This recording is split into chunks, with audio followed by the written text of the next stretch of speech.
जब भी अगर फाउंडेशन बनाना हो तो 5 से 6 बात याद रखो मेरा।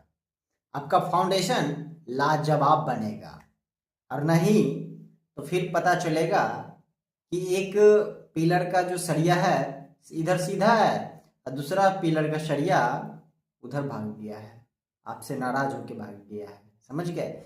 इसीलिए कभी भी बनाते टाइम सबसे पहले ज्यादा जरूरी है सेंटर लाइन लेआउट, कि प्रॉपर से सेंटर में मिल रहा है कि नहीं। अगर प्रॉपर से सेंटर में नहीं मिलेगा, एक भी पिलर का अलाइनमेंट आउट हो गया तो आपका दीवार टेढ़ा हो जाएगा। अगर सेंटर में नहीं मिला, एक भी पिलर का अलाइनमेंट आउट हो गया तो आपका बीम वहां पर लगेगा ही नहीं, सीधा आप कर ही नहीं पाओगे बीम को। फिर मिस्त्री क्या करेगा, इसे घुमा घुमा के सरिया को उधर कर देगा, फिर हो गया आपका घर का बैंड बज चुका है। समझ गए? इसलिए सेंटर लाइन लेआउट सबसे ज्यादा जरूरी चीज है, और वो अच्छा से होना चाहिए, कोई धरफड़ी नहीं उसमें होना चाहिए। धरफड़ी करोगे गड़बड़ी होगा ही होगा, इस चीज की गारंटी है। हम भी जाते हैं अगर लेआउट करवाने के लिए तो बड़ी ही बारीकी से सोच समझ के एक एक करके तब लेआउट करवाते हैं, ऐसे कोई धरफड़ी नहीं हम करते हैं वहां पे।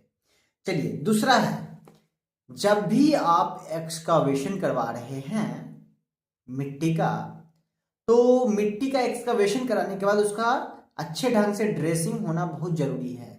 अगर अच्छे ढंग से ड्रेसिंग नहीं हुआ तो फिर क्या होगा, जब आप जाएंगे कंक्रीटिंग करने के लिए या फिर मेस बांधने के लिए या पीसीसी करने के लिए, कुछ भी करने के लिए, तो ऊपर से मिट्टी बार बार गिरेगा।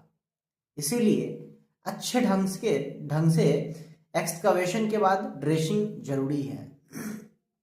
आप एक्सकवेशन जो है एक्सकावेटर से करवा सकते हैं, आप एक्सकवेशन जो है मैनुअली जो मैन पावर आता है उनसे करवा सकते हैं। दोनों आपके लिए जो है बेनिफिट है। अगर आप जो है एक्सकावेटर से करवाएंगे तो आपका थोड़ा सा जल्दी हो जाएगा, फास्ट काम, थोड़ा पैसा बचेगा।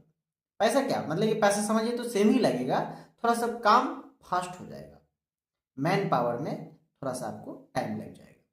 उसके बाद आ जाता है, जब आप एक्सकावेशन करवा लिए, अच्छे ढंग से ड्रेसिंग करवा लिए, तब उसके नीचे बालू डाल दीजिए 3 इंची।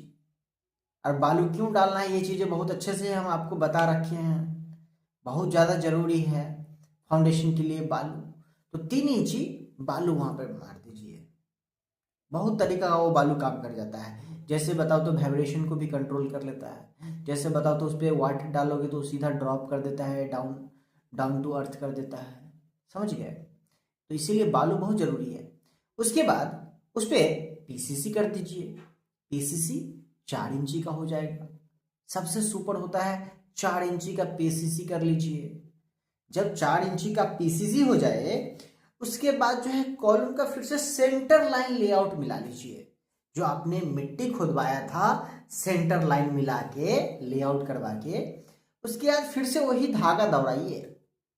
और इस बार नॉर्मल तरीका से धागा नहीं दौड़ाना है, इस बार धागा दौड़ाना है आपको पूरा सरिया बांध के, नीचे जो है जाल बांध के, उसके बाद धागा दौड़ा के, उसके बाद फिर जो है पिलर का सरिया डाल के उसको अच्छे से टाई कर देना है धागा में मिला के, कि कोई इधर उधर तो नहीं भाग गया। अगर यहाँ पे गलती हो गया तो फिर कुछ नहीं हो सकता है। मिट्टी के टाइम थोड़ा गलती हो गया तो चल भी सकता है, थोड़ा बहुत मैनेज हो जाएगा, लेकिन इस जगह पर अगर गलती हो गया, सरिया का जो लेआउट होगा कॉलम का, उस टाइम समझिए तो आप बर्बाद हो जाइएगा, पूरे से वो आपका फाउंडेशन बर्बाद हो जाएगा। समझ गए? अगला आ जाता है, फाउंडेशन का जो मेस है सरिया, वो हमेशा 12 mm का ट्राई कीजिएगा रखने का, ये बहुत जरूरी बात है। 12 mm से कम मत रखिएगा। अगर आपको ज्यादा मन करे तो नीचे जो है 12, ऊपर का 10 रखिए, सबसे ज्यादा सेफ जोन में रहेंगे।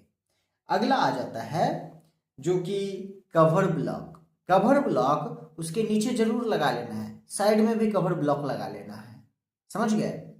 अगला चलते हैं, फुटिंग में जो ढलाई करना है, ये हमेशा M20 ग्रेड से फुटिंग का ढलाई करना है। अब फुटिंग का ढलाई में M20 क्या होता है, M फॉर मिक्स होता है, जो मिक्स करेंगे गिट्टी बालू सीमेंट और पानी। और 20 क्या होता है, 20 जो है उसका मेगा पास्कल लोड लेने का क्षमता है, कि उतना मेगा पास्कल लोड ले पाएगा। जैसे 20 का बनाते हैं, M25 बनाते हैं, तो इतना रेशियो जब मिक्स कीजिएगा तो 28 दिन बाद जब उसको चेक कीजिएगा तो इतना लोड लेने के कैपेबल वो बना है कि नहीं, ये पता कैसे चलता है, क्यूब टेस्ट किया जाता है, उससे पता चलता है कि ये कैपेबल हुआ कि नहीं उतना। समझ गए? चलिए अगला, जब ये कास्टिंग हो जाए तो क्यूरिंग बहुत ज्यादा जरूरी है, क्योंकि सीमेंट गिट्टी बालू सरिया जो मिलाते हैं सब कुछ को एक साथ डाल देते हैं वहां पे, तो वहां पे जो है हीट ऑफ हाइड्रेशन होता है, हीट वहां से जनरेट करता है, एक केमिकल रिएक्शन हो जाता है। अब उस केमिकल रिएक्शन को शांत करने के लिए, केमिकल रिएक्शन अच्छे ढंग से हो उसके लिए हम लोग क्यूरिंग देते हैं, तब जो है वो लुब्रिकेशन बनता है और वो अच्छे से पकड़ बनाता है। तो क्यूरिंग अगर नहीं हुआ तो कितना भी अच्छा सीमेंट लगा लीजिए, पूरा का पूरा पैसा आपका बर्बाद हो गया। समझ गए? इसीलिए क्यूरिंग बहुत जरूरी है। बाकी और कोई जानकारी के लिए आप हमसे कांटेक्ट कर लीजिएगा, मेरा प्रोफाइल पे आपको नंबर मिल जाएगा। फिर मिलते हैं अगले वीडियो में।